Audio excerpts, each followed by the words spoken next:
Hey guys, it's Maria. I want to answer a really simple question today, and it is about how many times a week people have to go to speech therapy. So, there is no clear-cut answer to that question. It depends on many different factors. So, it depends on how severe the problem is that the person has, how much it impacts their ability to communicate their wants and their needs to other people. And it also depends a great deal, especially in pediatrics, on the age. Now, if we're working with an itty bitty who can't sit down for more than 2 seconds at a time, whose attention span is maybe 2 minutes at the maximum, we can't expect that child to sit through an hour-long therapy session. So those are the kids that we're gonna put in 30-minute increments. They're gonna come to speech therapy for 30 minutes, but we're gonna try to get them into therapy a couple of times a week. So 2 to 3 times a week, just so we have short little bursts with them and we have more duration in order to increase the amount of time we get to spend with them. Because if we have a whole hour with this kid, we're not gonna get anything done. They've stopped paying attention to us a long time ago, and then we're just there killing time.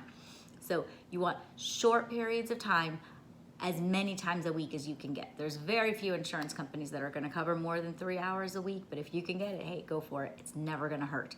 A little extra therapy never hurt anybody.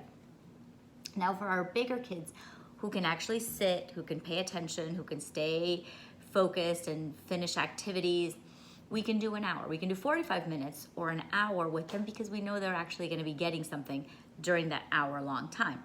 So with those kids, we can see them once or twice a week and just get as much done as we can in those hour blocks of time. Some kids are not gonna be able to handle that.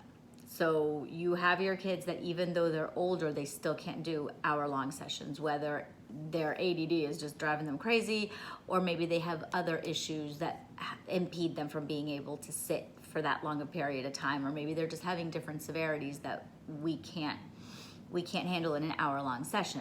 So we'll still try to implement it as many times a week as we can. How long is therapy going to last? Is my child going to be there for 3 months? Is my child going to be there for 2 years? We don't know. That really depends on your child.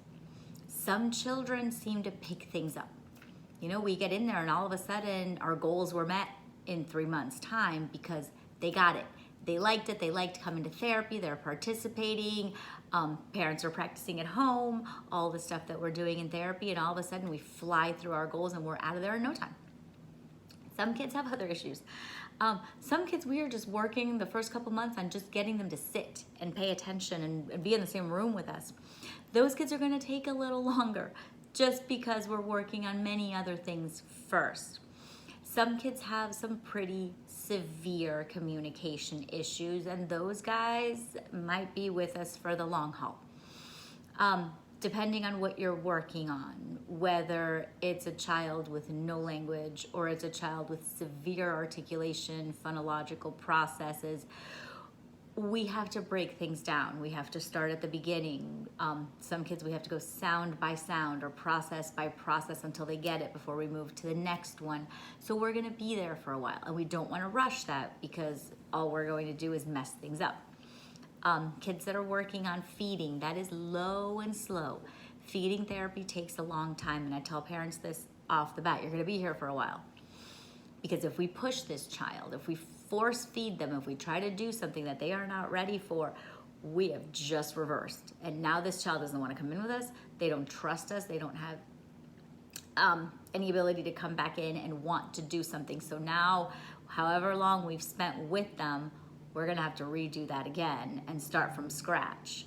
Feeding therapy is about so many things, and some of it is trust. Some of it is sensory.